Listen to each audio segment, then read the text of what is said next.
টাকার ওপর টাকা ঢালছেন মুখ্যমন্ত্রী, তাতেও ফেরেনি হাল। সার্বিক সুযোগ সুবিধা থেকে কর্মসংস্থান হারাচ্ছেন স্থানীয়রা। হতাশার আরেক নাম ধূপগুড়ি কৃষক মান্ডি।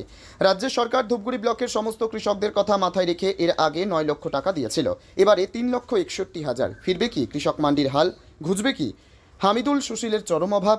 এই প্রশ্নের উত্তর খুঁজতেই ব্যস্ত ধূপগুড়ি কৃষক মান্ডিতে এক দশক ধরে সামগ্রী কাঁধে তুলে ওঠানো নামানোর কাজ করা, জীবন জীবিকা পালন করে আসা শ্রমিক পরিবারগুলোর সামনে।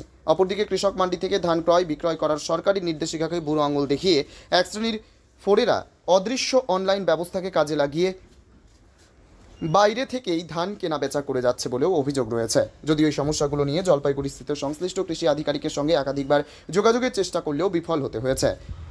এ প্রসঙ্গে কে কি বলেছেন শুনব। ধূপগুড়ি কৃষক বাজারের পরিকাঠামো উন্নয়ন 3,61,00,000 টাকা দেওয়া হলো। রাজগঞ্জ বলুন দাদা, কি বলছে, কি অভিযোগ ছিল? মানে আমরা এখানে তো কাজ করি কৃষি মান্ডিতে, এখানে কাজ করি হচ্ছে আমরা সরকার ধান কিনে আমরা ধানের কাজ করি। হ্যাঁ, তো 1 মাস যাবত হচ্ছে আমাদের কোনো ধান এখানে আসে না। অফিসার আসে, ঘুরে যায়, আজকে হবে না, কালকে হবে না, পরশু হবে না বলে চলে যায়। আমরা 12টা 1টা অবধি থাকি, আবার বাড়িতে চলে যাই। প্রায় দীর্ঘ 1 মাস পর্যন্ত এরকম কোনো কাজ হচ্ছে না আমাদের। মানে মাঝখানে একদিন কিসাল করার পরে আমাদের 12 টন ধান হয়েছিল। ওই 12 টন ধান হওয়ার পরে আর কোনো ধান নাই, মানে হয় না।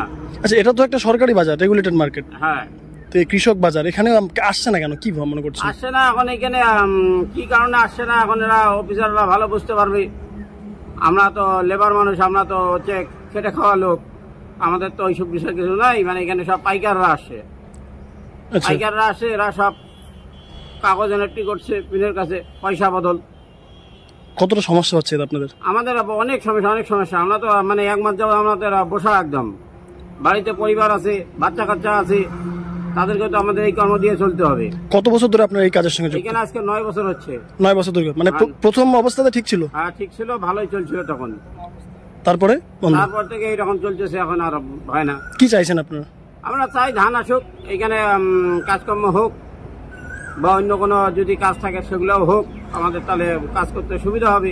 রাজ্যের মুখ্যমন্ত্রী এই জায়গাটাকে আরো মানে ভালো করার জন্য, উন্নতি করার জন্য আরো কিছু টাকা বরাদ্দ করেছে, কি মনে করছেন? তাহলে কি কিছু হতে পারে এখানে? এখন তো বরাদ্দ করছে, আমরা তো শুনতেছি, কিন্তু কি করবে এখন তো এটা আমরা কি করে বলি, এখন তো বলাও যাবে না। যা হোক, ডেভেলপ হোক আগে, তারপরে বোঝা হবে। আপনার নাম? আমার নাম হামিদুল হক।